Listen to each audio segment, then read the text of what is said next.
Welcome.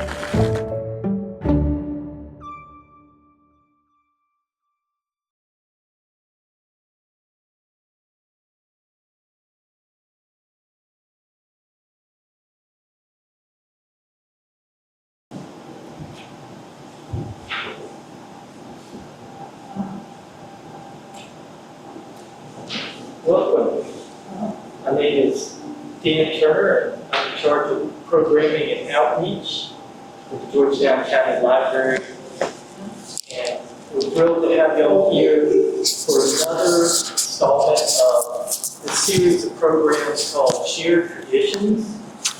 This explores the enrichment of American life through African American cultural experiences with emphasis on South Carolina and Low Country experiences.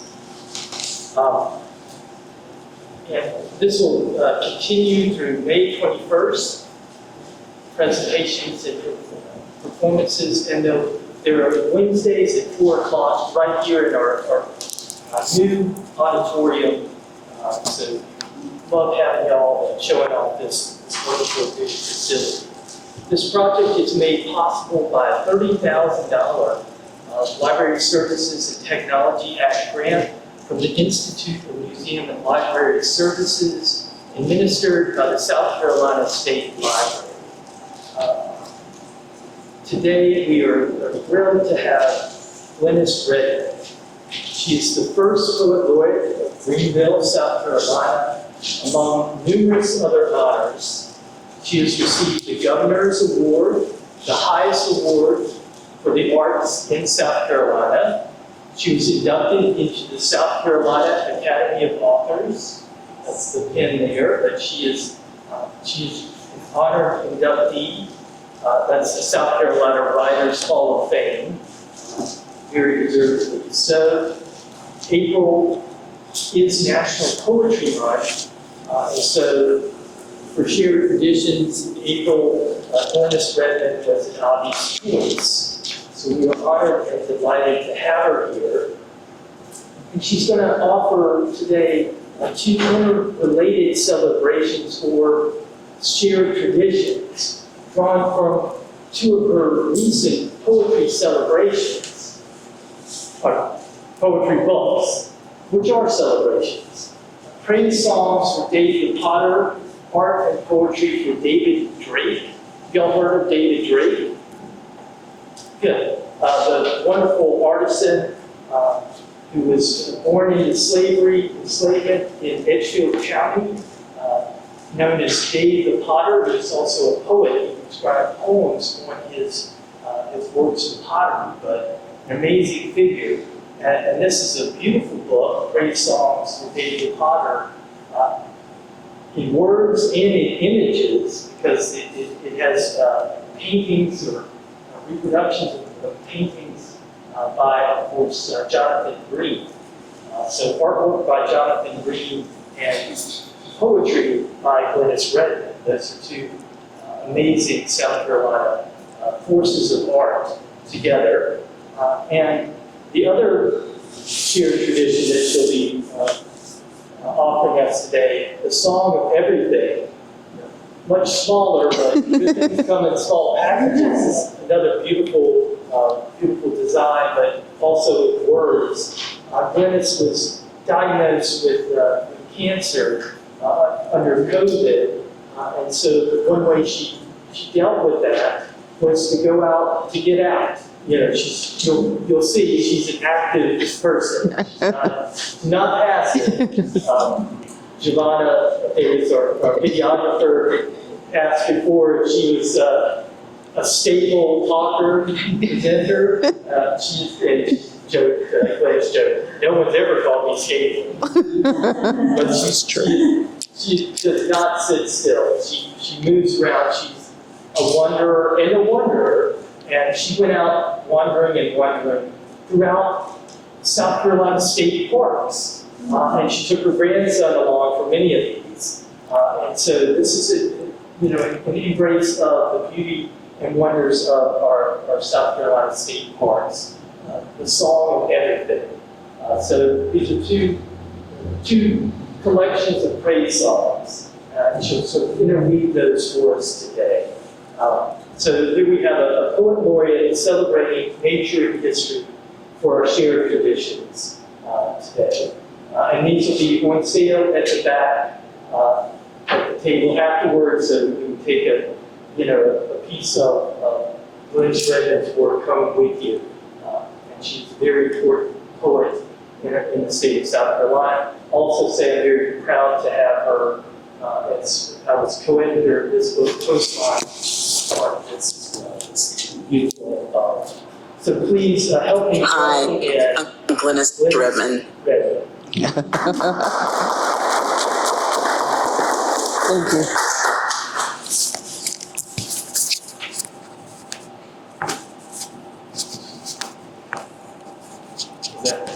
She might, I think is it green?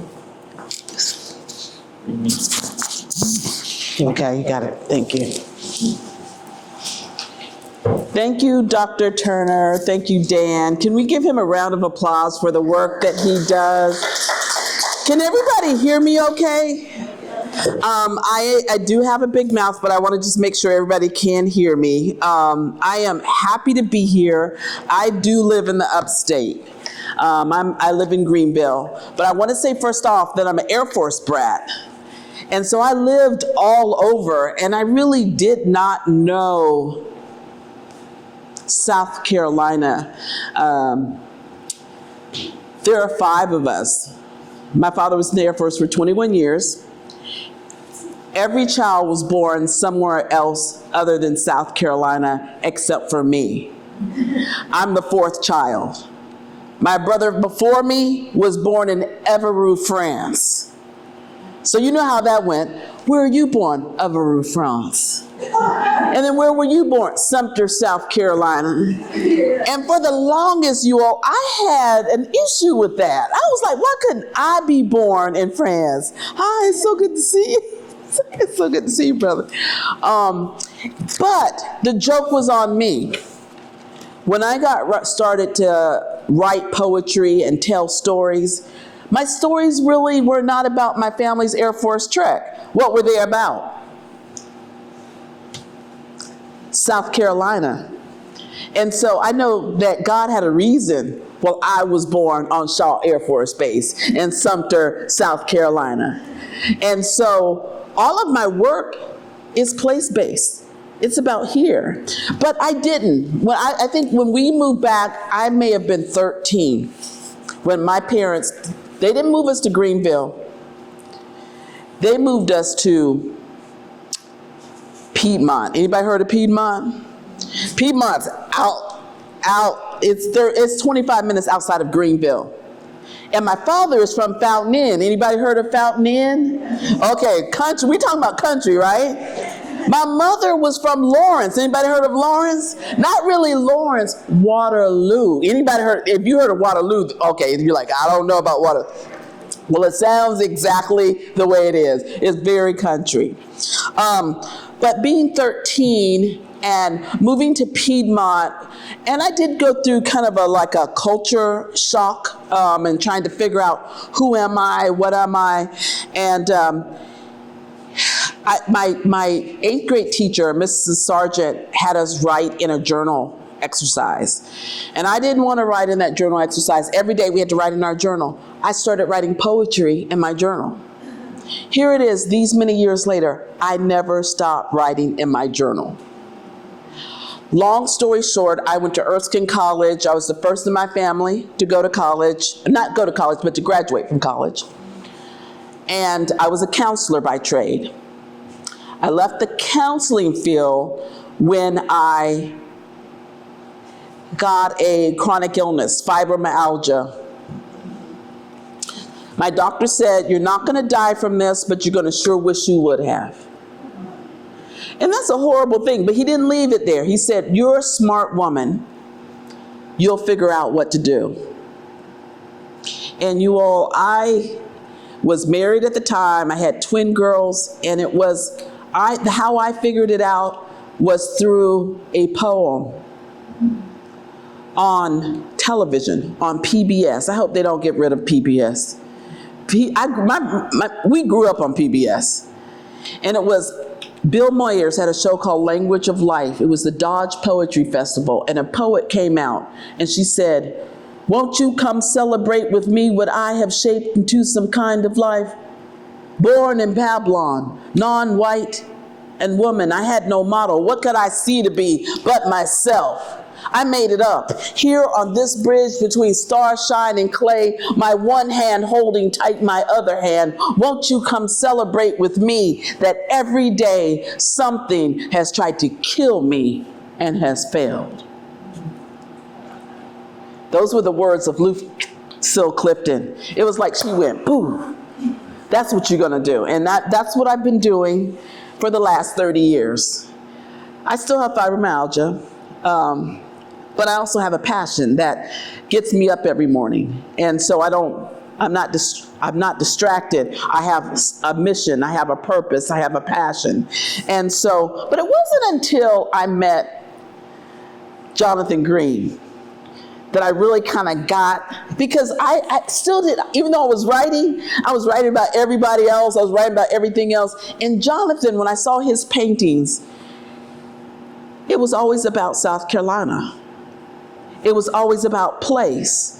And so even before I met him, I started to realize I need to write about me and my people and where I'm from. And when I met him, I was just leaving the counseling field, and he, because he said he was born with a call, he has the gift of sight. He looked at me, he didn't know I was going through this thing. He said, why are you still counseling? You're a poet." I had not told anybody. And I just was in tears. And so here it is, almost 30 years later, we have a book together. It is amazing. So I just want to read in the book, and then I'm going to share a poem that is this book is full of pictures, photographs, interviews, a lot of things. So it's a lot of things. It's a gorgeous book. And it's about David Drake. But before I can get to David Drake, I want to tell you how Jonathan Green kind of placed me. So I'm just going to read from the essay that I wrote, and then I'm going to share the poem that he inspired. Okay? So I write, Jonathan Green's work changed my perspective of African American history from a generalized understanding to a more pointed look at my lineage in South Carolina. He helped me to absorb and unpack the Southern African American experience in a positive way, while Lucille Clifton's poem that I just did for you helped me solidify my identity as a Black woman. With their artistic direction, I began to write about place. I began to connect the dots to South Carolina, to Africa. So this poem that you're getting ready to hear, Jonathan Green didn't know he inspired it. He said, "I'm doing a calendar. I want you to write a poem about home. And it has to be 21 lines." Y'all, I wrote the worst poem. I'm ashamed. I don't even know where it is. It did not get accepted. It is not on the calendar. But after that passed, maybe a month later, I woke up in tears. And I wrote this poem, and it's a poem that is inspired by a black and white photo of me and my mom in Lawrence, South Carolina, standing in front of the house that we live in. And the house looks uninhabitable, but it was our home. And so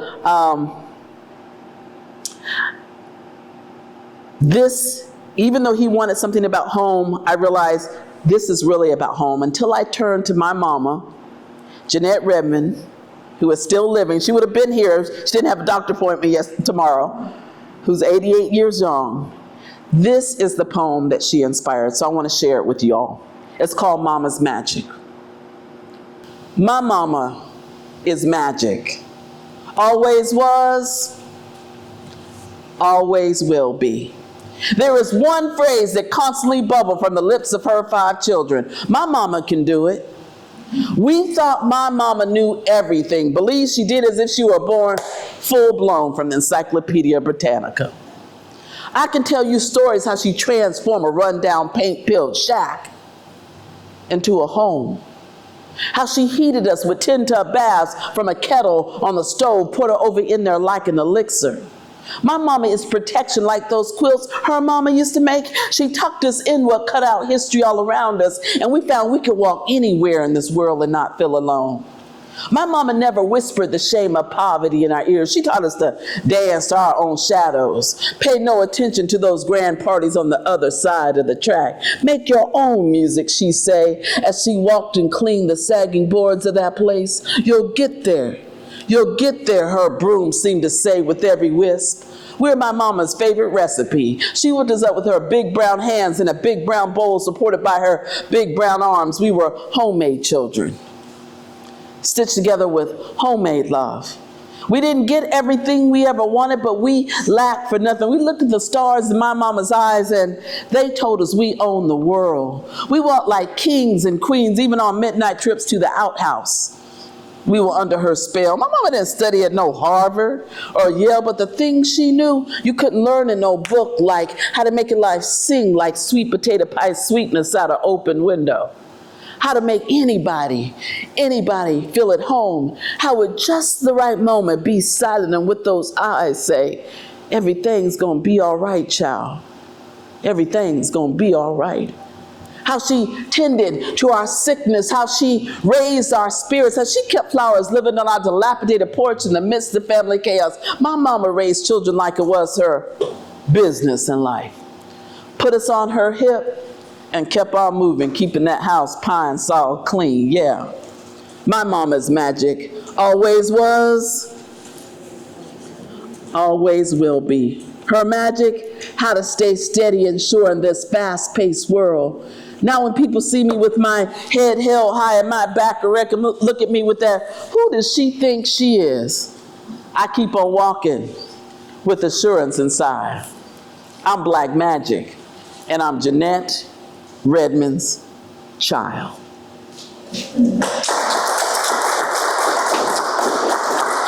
So can you hear in the poem how I got my bearings? Because, you know, our professors were always telling us in writing classes, write about what you know. But what about if you don't know what you know? What if you haven't been told what you know is valuable or where you come from is valuable?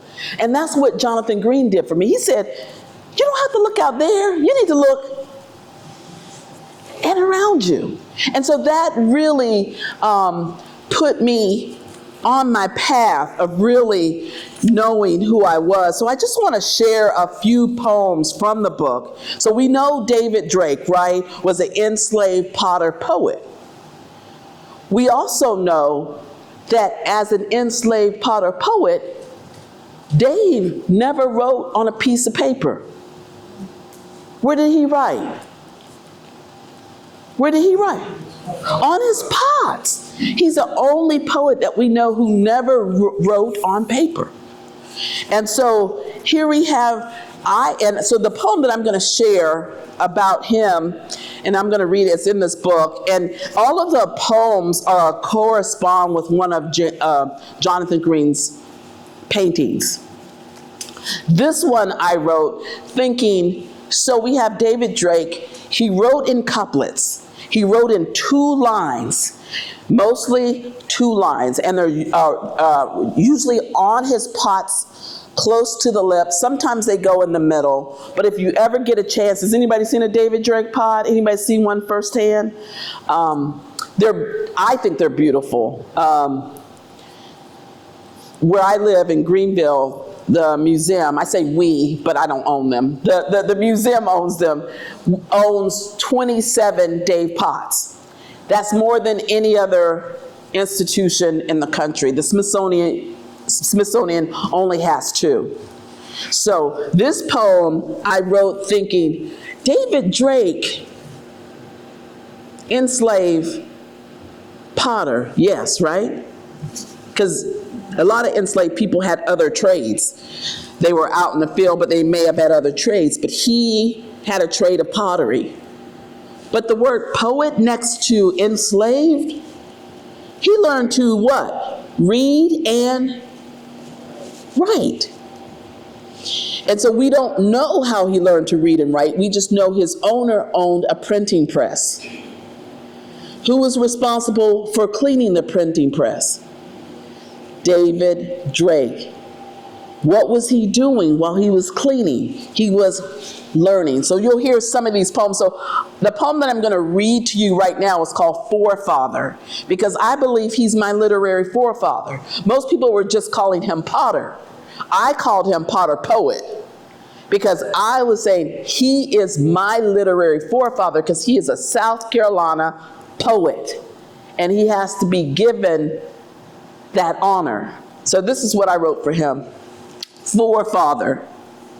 When the landscape appears barren of black blooms, I reach my long arms back to find the flare he left. A trail of blessings, pots with 2-line lessons. This is a noble churn, fill it up and it will never turn.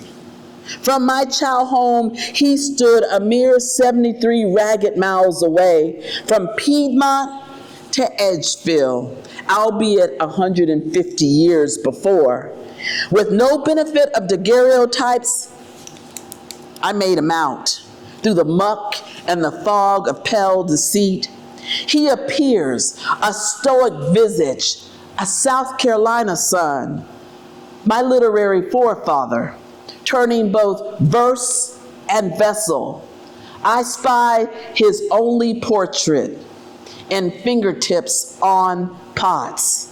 Walk along the loops and the ridges of his whole worlds. Press ear to the hum coming from hardened clay. Listen to his stories singing, ringing from his handiwork.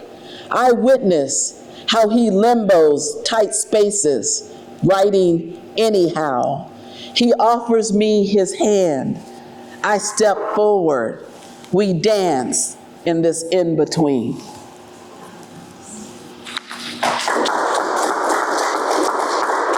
And so it's so interesting to write about a person you don't see. The only way I see him is through his pots. And so the first pot that I ever saw was at the museum, and it had his most favorite famous quote. And I'll tell you what his most famous quote. The most famous quote he had was, I wonder where is all my relations? Friendship to all and every nation. Can you imagine this man wrote that in that time? I wonder where is all my friendship to all and every. He is doing something that's illegal, but I don't know where he got the agency, the permission, but this is what was on his mind.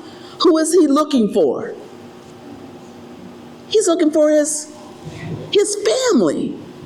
This was a deep need for him. He's not only just looking for his family, he makes art looking for his family. So a lot of times when we hear about enslaved people, we are always hearing only the negative, what happened to them, the whips and the chains and all of those sorts. This was a human being with a whole life, complicated, flawed like all of us, but beautiful too. But he's also saying, I'm here and I want to know where my people are. So I'm going to read this poem, and it's a little bit, a lot of times I kind of take on who I'm writing about.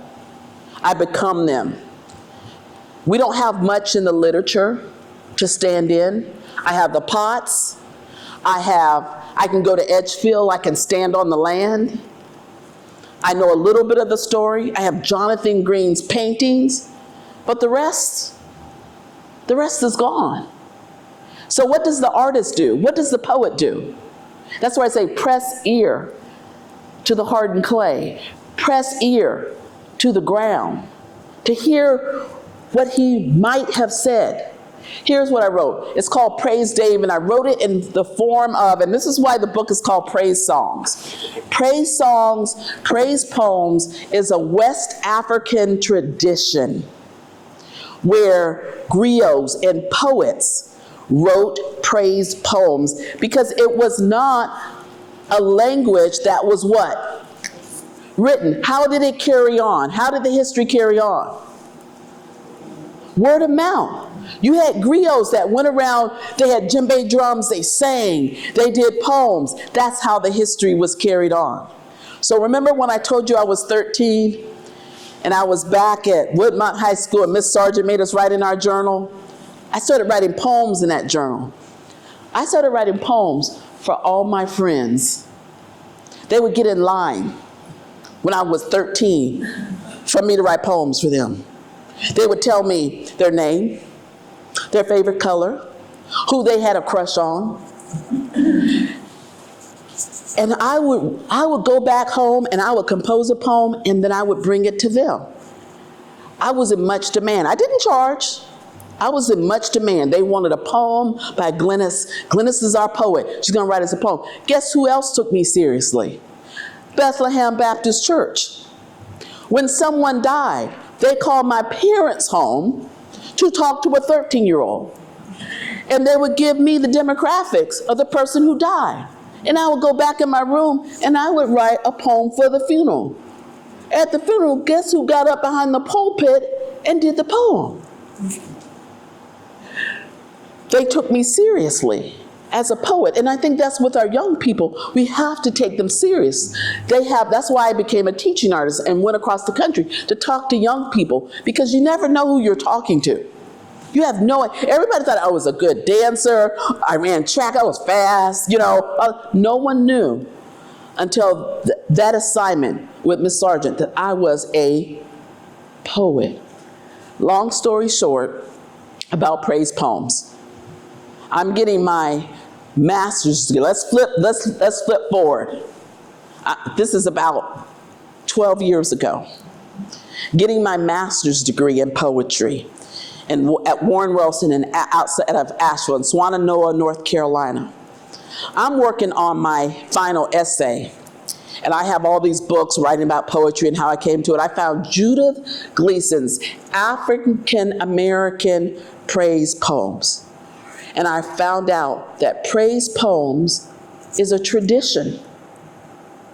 And I said, oh my goodness, I have been writing in a tradition. At that same time, I decided to get my DNA done to find out where we were from in Africa. My mother's side is from Cameroon. My father's side is from Nigeria. Well, I'm reading this book. It says that Nigerians are chief praise poets of Africa.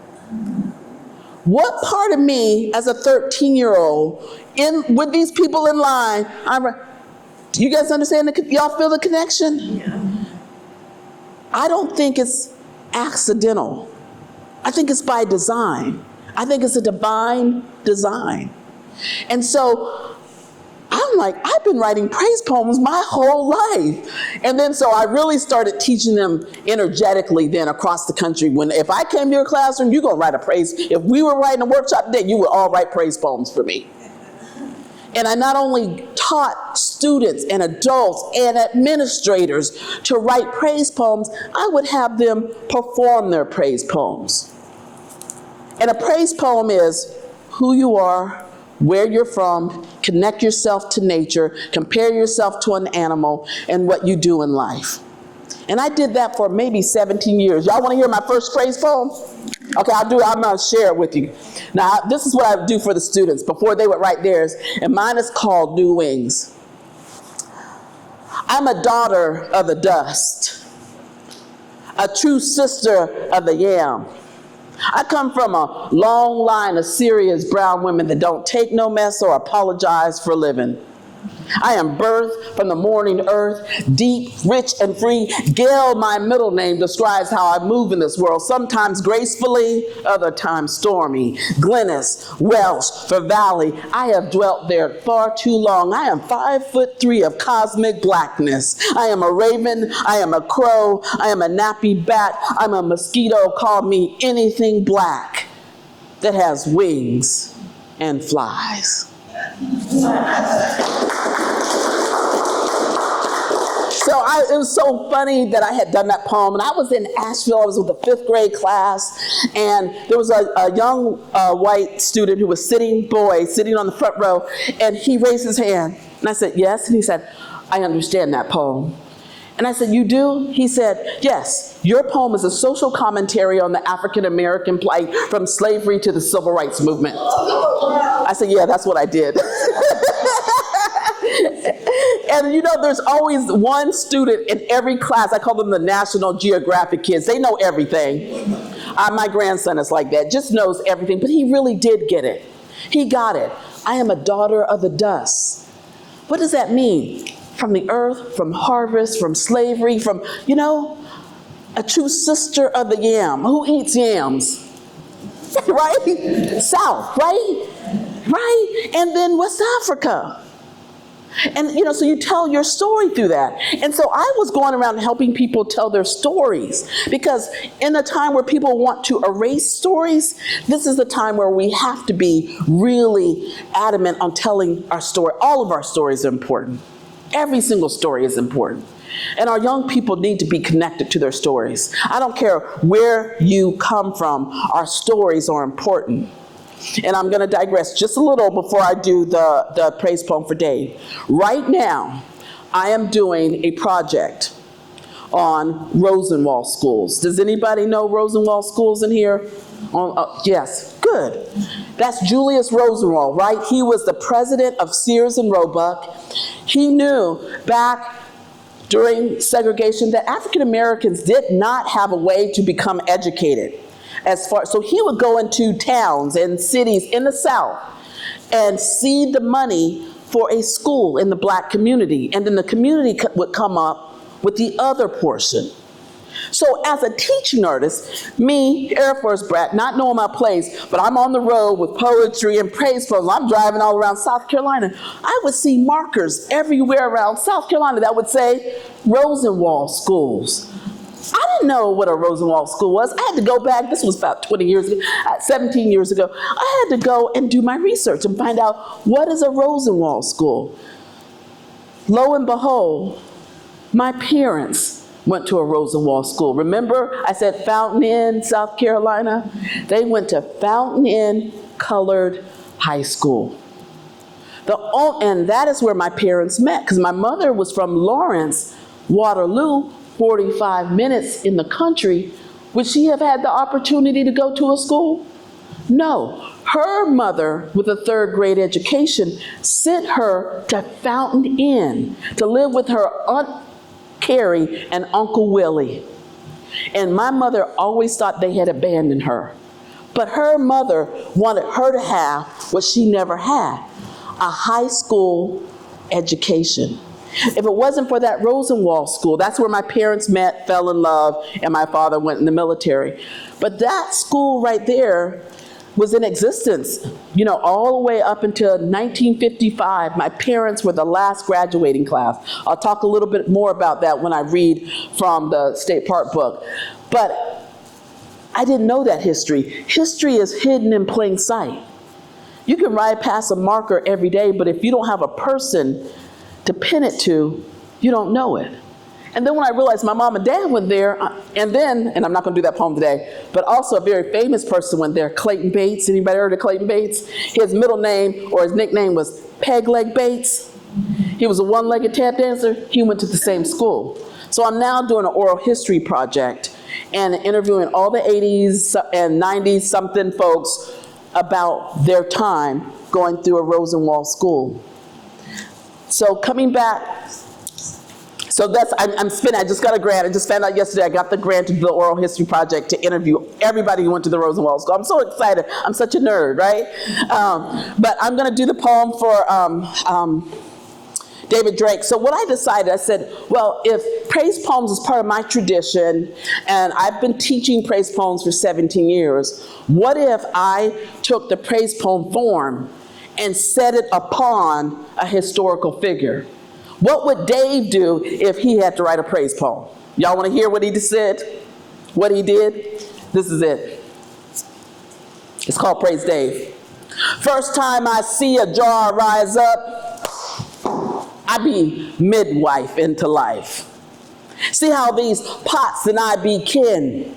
Dismissed to what's underfoot. I learned to turn and turn people the world with pots until 40,000 around me crowd. I pour my need into the need. But everything I love, I lose. So I want what I mold to hold. Even my pots be full. One say, I wonder where is all my relations. Friendship to all and every. There are lanterns in my words. Every story got another story. Some call me Dave the slave. If that's all they got, I say, lead the rhymes to me. When people look at me, a slave be the first excuse they use not to see me. I say, praise me. It won't fall on deaf ears. I catch praise like most people catch naps. I'm a 6-foot vessel of anything but ordinary. A one of a kind with a Carolina shine. I step out of the rows of cotton to master the potter's wheel. I take the wind out of cant. With my mark, I make some mark. I sign my name Dave. I don't write slave. See if my pots and I spin history. See if we hold.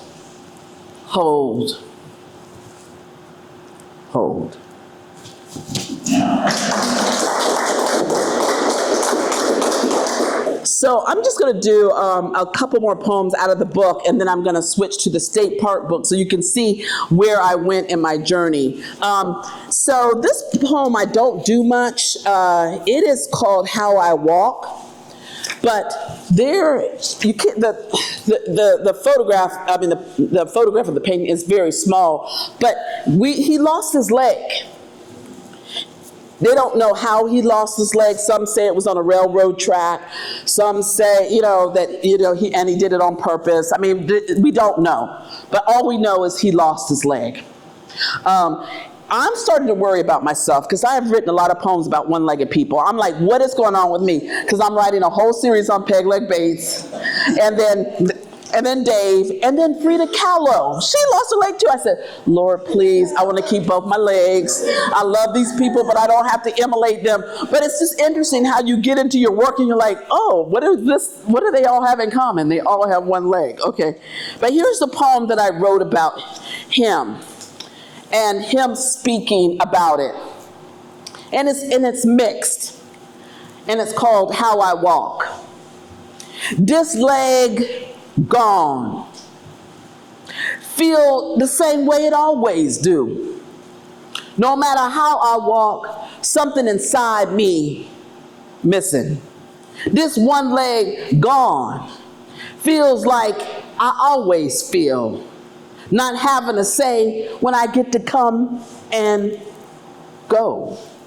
About my kin being bought and sold. What of my one leg? I've got a pain I can't tote. A toothache in my heart. I know I be the potter that fires the bottle. But I also be the bottle that can't hold its fire. I bought her pots for a little taste of the moon. In my mind, that be an even trade. But I be out of my mind sometimes. And that be exactly where I aims to go. In this light, I tells myself, life ain't that bad. But flapping mouths speak contrary. They say, I drinks too much. They say, what they say might be right. I drinks a little. There's two kinds of moonshine.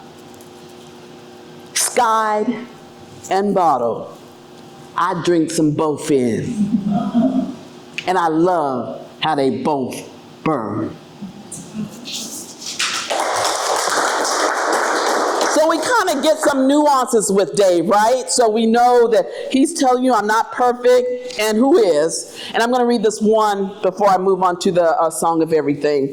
This one is, I've got a couple of love stories in here because we know through the couplets that he does have longings and loves. This one I saw of a person out in the forest at night.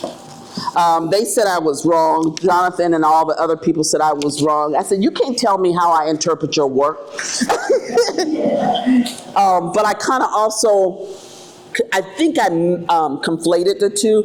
This is the grave site. So we know a lot of enslaved people did not have tombstones, right? So there were pots and tea kettles and stones. Stones, I remember when I lived in Asheville, North Carolina, there were stones in the enslaved cemetery that was 3 blocks from my house. There were names etched in the stones. And one stone, the name that was etched in it was Patience. And I wrote a poem called Slave Called Patience. And that's a whole nother thing. But I'm going to read you what I think feels like, because enslaved people weren't allowed to go when someone died. You could not go and visit them. So this is this person, and it's called Grave. Even in death, we can't escape. You in this ragged patch, passed off in a so-called grave. Me, a still away at night, 'cause I ain't daylight free. Gots to come when the land don't call. Between washing clothes and wringing chicken necks. Sunday be that day no plow touched the ground. I get here then, but Lord knows your memory calls on me every day. Reminds me how I know myself. From my name coming out your mouth. Freedom and home in one breath. I was a well-held cup in your hands. I won't feel that hole ever again. When your fingers danced on my skin, I grieves you all the time. But I don't let a drop of this river spill from my eye. I tamp down what wells. I 21 nails and pine box myself shut. I come to this place where you buried to mark my misery. No tombstone, no name etched, just me. From the earth we came, and to it we shall return, the Bible says. I guess it'd be a blessing for you. I praise you at rest on the other side of Jordan, but I can't sing hallelujah anyhow. This be the heaviest work I ever done. Carrying on, carrying you, living inside my chest.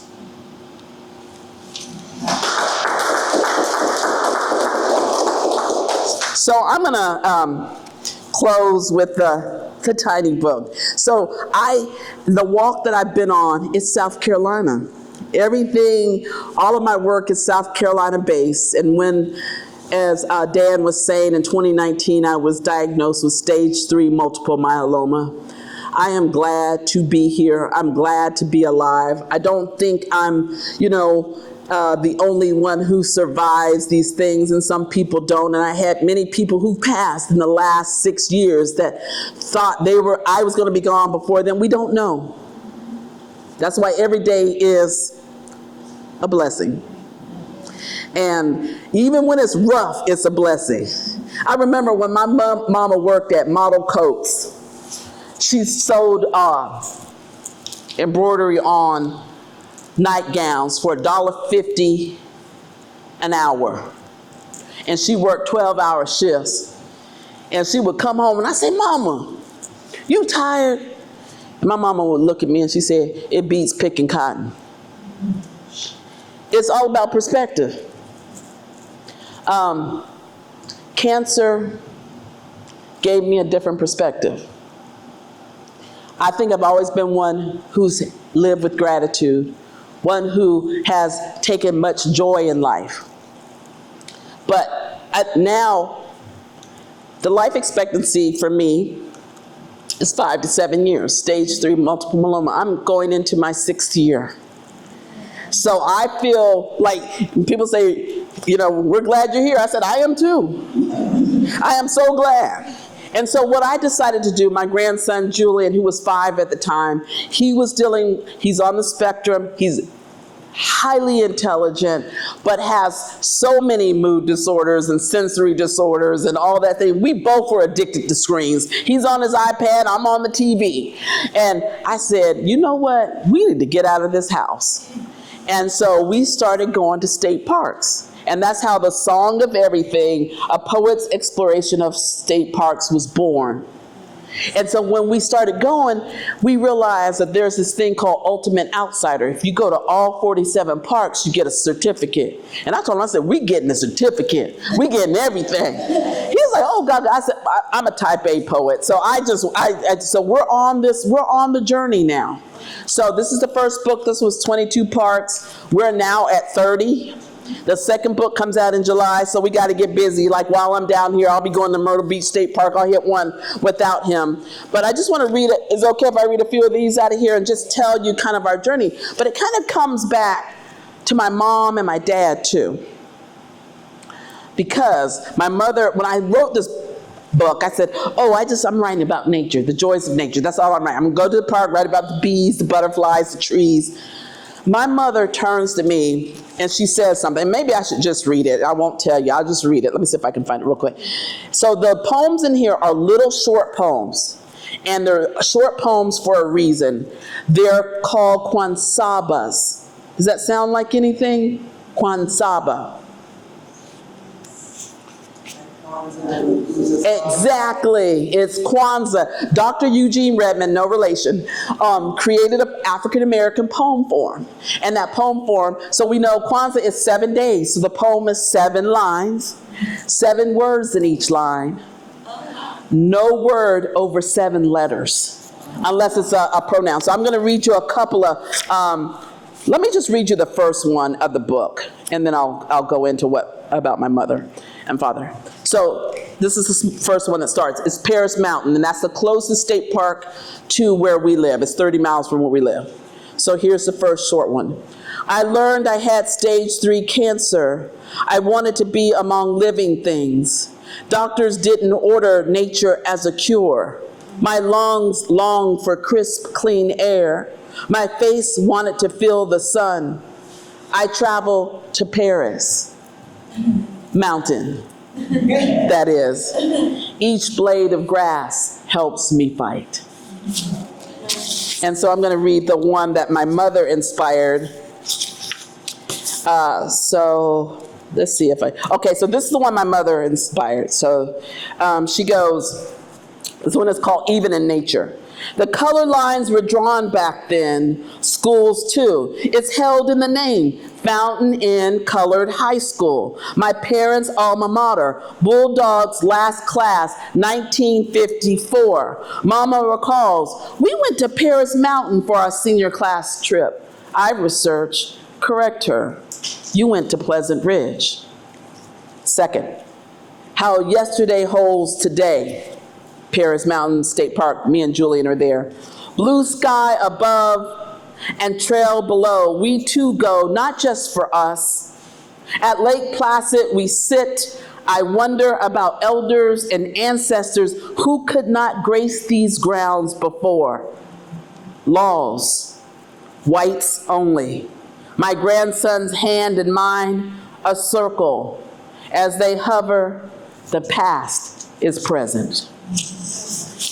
And then I'm going to close with 2 poems. So this is a little lighter poem for Julian. It's called Who's Leading Who? And this is at Caesar's Head. At Caesar's Head, we amble up the path to the lookout. We peer at the bluest eye of the sky, and at the other, the lake. We take in the emerald mountain peaks. We stare into the pearl-tufted clouds. Julian's wow makes this a moment. On the granite gneiss, I am a giddy gaga. He turns and points to a sign, Devil's Kitchen. I am dubious about the name. I am dubious about the descent. Come on, Gaga, let's do it. He forges ahead and I follow. But I don't want to taste anything that the devil has brewed. But I link my doubts to his little boy's curiosity. I take a breath. We walk down the metal stairs, and in between two slabs of cold rock, the dark and the damp cradle us.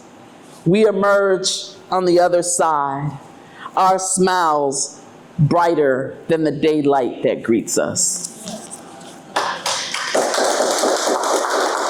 many times had I been to Caesar Head and I never saw that sign, and if I saw it, I wouldn't have been down there.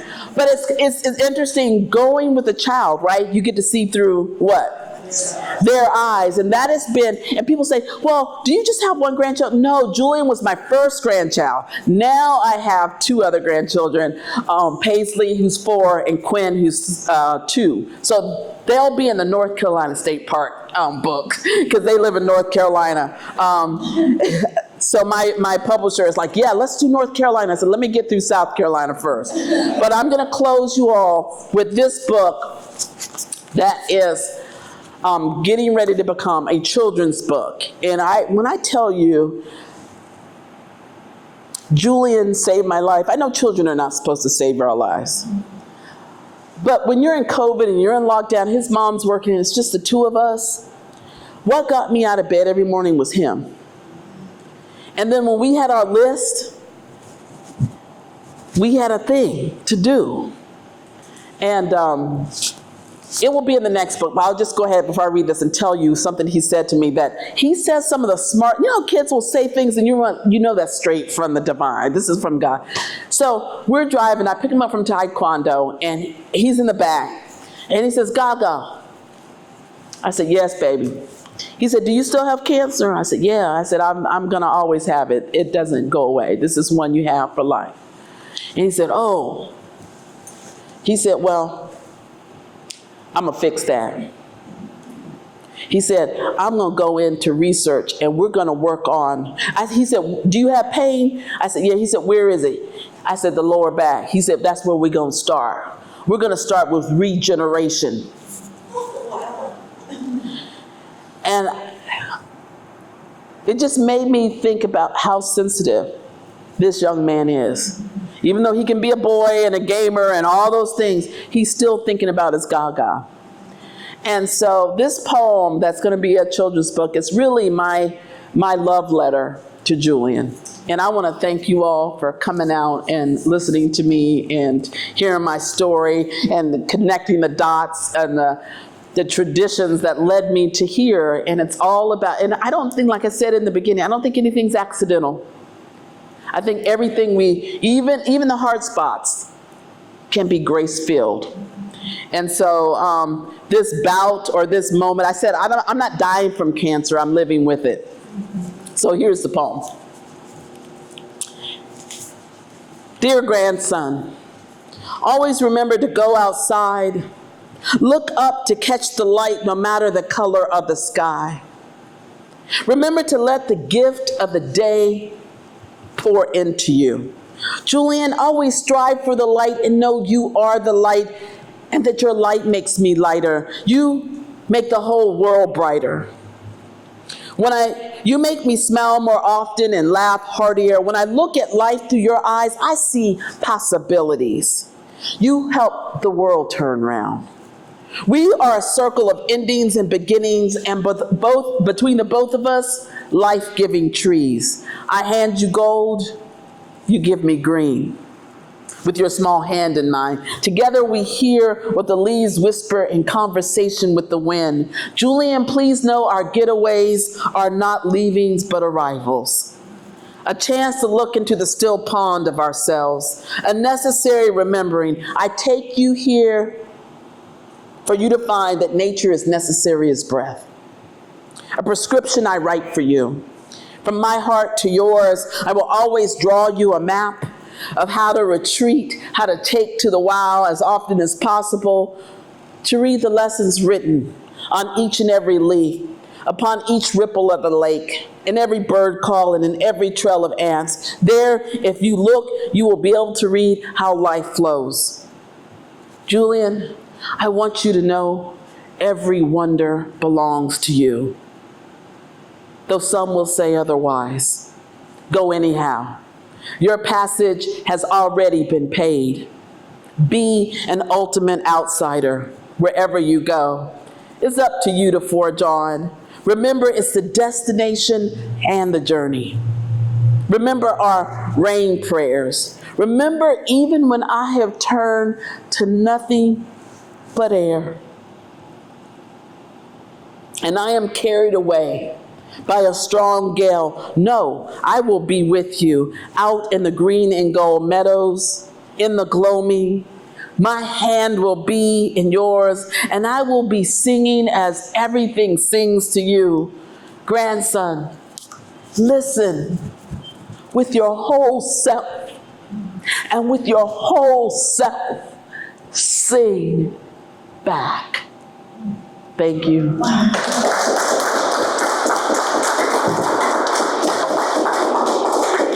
Thank you.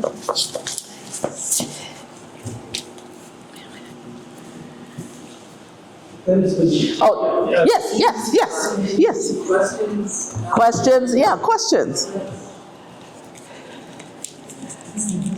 So in your little book about the parks, are all the poems ensembles?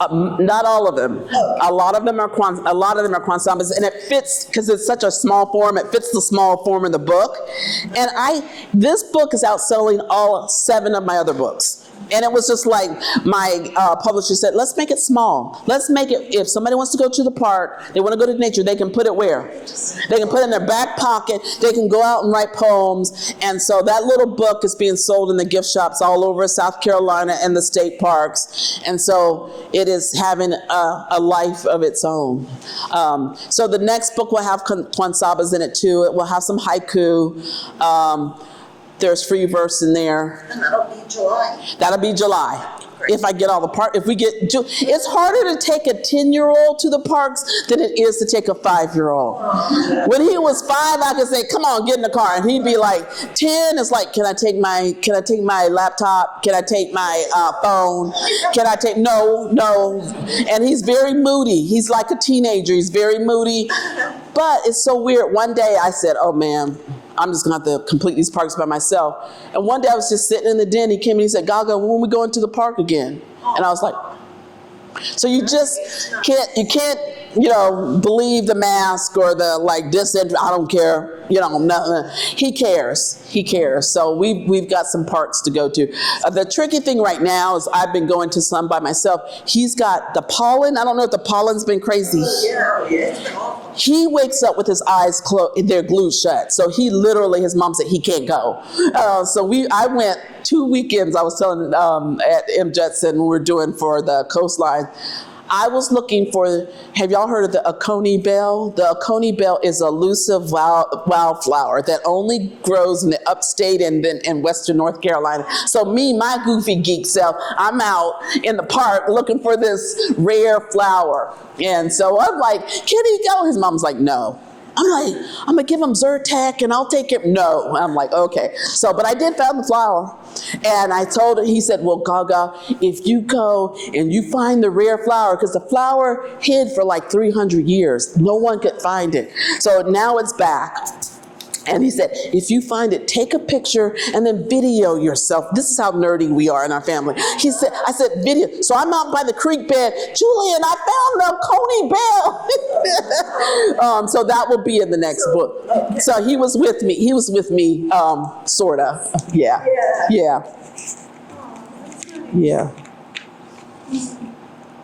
Yes. No, but the next part, you said South Carolina in Georgetown. Oh, really? You may want to consider that down the Mac River from King Street to Charlie. When does it? It's being developed now. You may find some stuff on the South house. Okay. So can I write the poem preemptively? I was going to ask that question. I was like, is there a park here? Walker Park is an area that used to be a park for black folks. It runs very well for white folks. And so that's the trailhead that we have at Walker Park, which is really awesome. drop that. They already. Yes. It's just the logistics of getting everything set up. Getting everything set up. So I'll just go, have the experience, write the poem, and say I was ahead, and you drop that knowledge on me, and it'll be in the second book. I literally had that thought in the parking lot. I was like, is there a state park here? And I was going to ask you that. So wow. There's already one here, one is in State Park. Yeah, I've been to, which I've been to. It's in the first book. Okay, so but now no, I got the insider information. This is going insider. Yeah, that'd be great. Yeah, thank you for that. I appreciate it. It's like Cypress Preserve, it's gorgeous. Okay, Yeah. wonderful. Yeah, I'm not fan. Y'all got alligators here? Yeah. I'm not a fan of y'all alligators. I was in Charlestown Landing, and I had because I was having this anxiety moment, because this is when all the Florida alligator attacks were happening, and I told my daughter, I am never going to be near an alligator, so it don't matter. I'm down there in Charlestown Landing, and there was an alligator like right there. I said, oh my God, I am about to die. Like, I love the low country. Alligators scare me. Thank you. But when I was at the park, people were with their children in strollers and just walking around like it was nothing. So I said, well, and I saw the sign that said alligators, and it was like, it was not warning alligators. It was like, don't feed the alligator. I'm like, I am trying not to be alligator food. But I just kind of got into the romance of the place because it's so beautiful there. But when I saw that was a big alligator, y'all. And so that was a moment. And I'm not going to put it in the book, but it was a moment. It was a moment. But honestly, and in all sincerity, traveling South Carolina in this fashion, it's kind of like, so I did 30 years of traveling to all the schools, elementary, middle, college, high, and now this is kind of like my second chapter, traveling the state through the parks. And I wish everybody could get this education. Like, this is a true education of just everything, history, geography. You just get everything in traveling this way. And so North Carolina will be next. And Julian, even though he's 10, he said, Gaga, do you want to do the national state parks? And I just looked at him and I said, hey, buddy, if you're up for it, I'm up for it. But he's going to be a teenager by then, so I don't know if that's real. But it's been such a pleasure. It's been such a pleasure to have him along. But thank you all. Thank you for your time. I really appreciate you. Thank you.